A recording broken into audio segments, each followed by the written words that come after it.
Classique 21, rock and pop.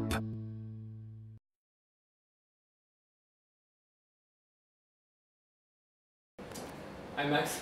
Hello. Nice to meet you. Let's start with the new album, Omen. You are used to produce the Soulfly album by yourself, but this time you produced this album with your friend Logan Mahler. How was it to work with him in the studio on this record? It was really good. He has become really a great engineer, and he has done some really great albums, like the Gojira album that he did was awesome, and the Devil Driver one, and the Cavalera Conspiracy. And from that experience of the Cavalera was really good.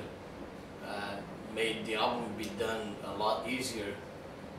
That I thought for Soulfly would be a good thing to record with him, because I know him the way he works, and I knew how Soulfly was prepared for this album, and I thought he would be the perfect guy to engineer and co-produce. So I invited him, and he was very pleased, and I think it was the right choice. It made the album sound really good, so it was a good choice.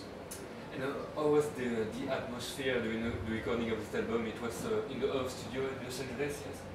Yeah, it was done in Los Angeles in 2 different studios. One was called The Lair, it was a drum, where we did the drums, tracked the drums. And then we moved to Logan's studio, which is in Melrose, which is a smaller studio. That's where we did the guitars and the vocals. The vibe was great. It was really, really exciting, just new stuff every day, just building up the songs, getting song after song. And then we have the guests too, Tommy Vitor and Greg from the Lynch Escape Plan came over, did their part, and my kids also play on the album, yeah. Drums. So the recording was really good, very, very good vibes. And how long did it take to record the album? To record like a month, and another month to mix, so like 2 months altogether. You started Soulfly in 1997, I think, after you left Sepultura. It was already 13 years ago. How do you feel looking back of those 13 years of success with Soulfly? It's been great. Soulfly has been established now as a big, important figure in the metal world, you know, and we are doing a lot of great shows on this tour, a lot of big festivals like tonight. We did one in Germany yesterday, we're going to one in Italy, really big spots like on the top list. And I think now people are looking more at Soulfly as a group, not like in the beginning it was Max project, you know. And some people did not believe it was going to succeed, you know, but little by little we got to prove to them there was a real thing, and it was, you know, like something that is going to turn into a full band. And it is, and it's even the lineup stayed the same since 2004 now, which is a great sign that it's a real band, you know. And back at the album, what can you tell us about the meaning of the title Omen? Why did you choose this title? Yeah, the title, by the way, doesn't come from the movie. A lot of people ask me if am I watching horror movies now, you know? And it's not. It was a spray paint wall in England I saw on tour, and there was the words Omen written on it, and I thought it was really cool. And I wrote in a book of mine that I keep in a journal, that I write stuff on the road. I wrote idea for the name for the album, Omen, if nothing comes better. Omen is a good name. That time for the album came to do it, and I did not think of anything better, so I stuck with Omen. It's a great title. Yeah, it's a simple title, you know, so it's a good omen, bad omen, leave it open out. Direct. Yeah. Direct, yeah. You described Soulfly as a spiritual band, but not as a religious band. Can you explain that? Yeah, that's, I think because, you know, when you think of religious band, I think you think of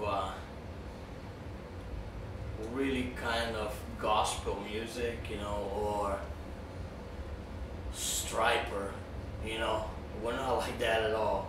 you know. So, and I think because I come from the metal world, you know, my fans are very diverse, everything from death metal to punk and hardcore to reggae, you know. I seen like sometimes even like Rasta guys with like Brazilian, Jamaican t-shirts in the back of the venue, you know, with dreadlocks and stuff, you know, so it's really diverse crowd.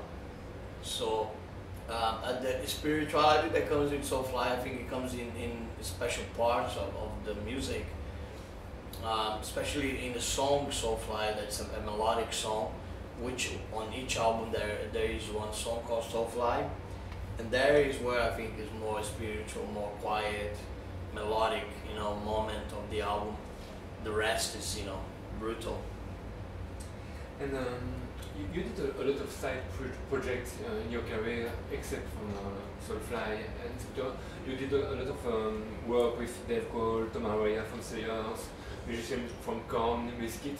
I really think that more than in the rock scene, in the heavy metal scene, there is really a spirit of family. Do you agree with that? Yeah, we try to, you know. Like yesterday we played with Sick of It All, and they're good friends of mine. I haven't seen them since the tour I did with them in America, which was Sepultura, Sick of It All, Napalm Death, and Sacred Reich. That was a great tour, and we got to see them yesterday, and they were dedicating songs to us, you know, and saying our friends from Soulfly are here. And today I was watching Cannibal Corpse, and I saw Dino from Fear Factory and the guys from Obituary. And the one thing that I told Dino, I said, one great thing about this festival is you get to see a lot of your favorite friend bands, you know, and that's true, you know. So I think there is, at least on my side, there's mentality of friendship, you know. I love to collaborate with other musicians. The stuff I did with Dave Grohl, Tom Araya, it's awesome, you know, it's really cool stuff, and I want to do more of that. The last time I saw you on stage with Cavalera Conspiracy. Do you still have plans with this project? Yeah, we finished an album actually before this tour. I finished the second album I did. It's really exciting. It's gonna come out next year, so we're gonna make a big tour for that for next year. So for this year, I think I got 3 shows with Cavalera Conspiracy, but they're in Norway and in Slovakia, I think, some festival. And then the album comes out next year, and then we go on a proper European tour.